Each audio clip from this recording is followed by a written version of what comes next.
Hi guys, it's Mrs. Ramsdale.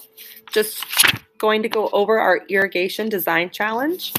For those of you who have this packet, I'm going to also be showing it digitally. You can find your irrigation design challenge here underneath of 1D. When you click on it, it will make a copy for you. And basically, this is a digital copy of this packet. This packet is for you to write on, brainstorm, and then what we will do is we will transfer it into or onto our digital copy. All right. For those of you who finished level 1 at home and want to do the irrigation challenge and have time to do that, this is, and you don't have the packet, you can just use this digital packet. All right. So first things first, I'm going to present this so then that way you can see it a little bigger. All right.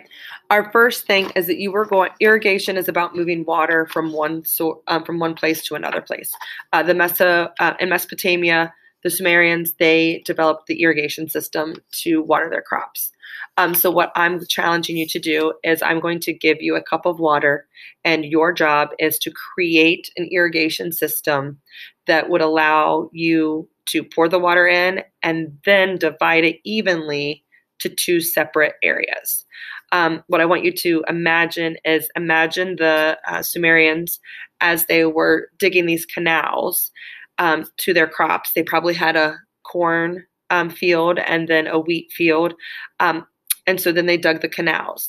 What the issue is trying to make sure that they get equal amounts of water, because number one, you don't want to do too much water to your crops because you will kill the crops. You'll overwater them. 2, you don't want to get too less of water. I know that's improper English, but you don't want to have too less of water in order to, or not enough water to grow your wheat. So you'll either kill it by overwatering it or kill it by not giving it enough water. So your goal is to try to get an even amount to your 2 areas. Now, what you will see here is you will when it says you have a day to plan, please understand you have all of your virtual days to plan your own design and then plan out the materials. This day is when you get back to class and you can actually plan with another person or people. You're going to be in a team. You're going to get 1 day to plan and draw your design. So you need to be thinking of your materials as well. The next day, so on Friday, this is for cohort B, but if this is cohort A, it would be Monday, you would plan, and then Tuesday you're going to build. But you're only going to get about 20 to 30 minutes to build your irrigation system. All right. And then once you get it built, then we're going to start testing later. Okay, so you're going to get 30 minutes, about 20 to 30 minutes to build. You're going to have 1 minute to share your design with the class. You may use any materials from home, any materials that I have. I have like your typical cardboard, your straws, cups, tape, things like that. If you need something specific, you need to figure out what you need, and then you can bring it in on the Monday or the Thursday. Now, page 2. Let me see here. Your packet you're on page 2 in your packet. This is where you are going to draw your blueprint. When you draw your blueprint, please make sure that you label all of your parts. Right here, it shows you. Oops, sorry. Label all your parts. Make sure that you take any notes that you need to do here.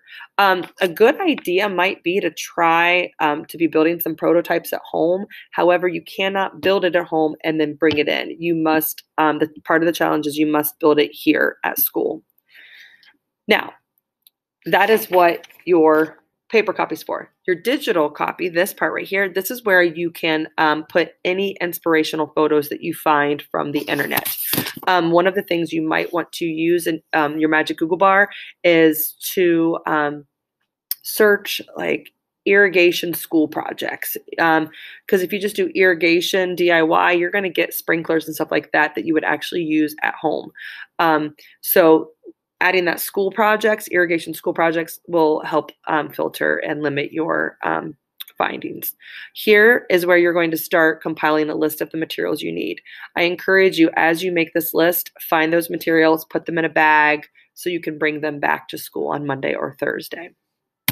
The next 2 pages, these are we may not even get to this until next week because you are going to be planning and then building. So we won't even be able to test it out to the following week. So the only thing that you are focused on is making your plan and your materials. If you have questions, please feel free to email me. I will do my best to check my email over the weekend for these questions, especially for cohort A. But I'm so excited. I'm looking forward to see what you guys come up with. All right. See you next week.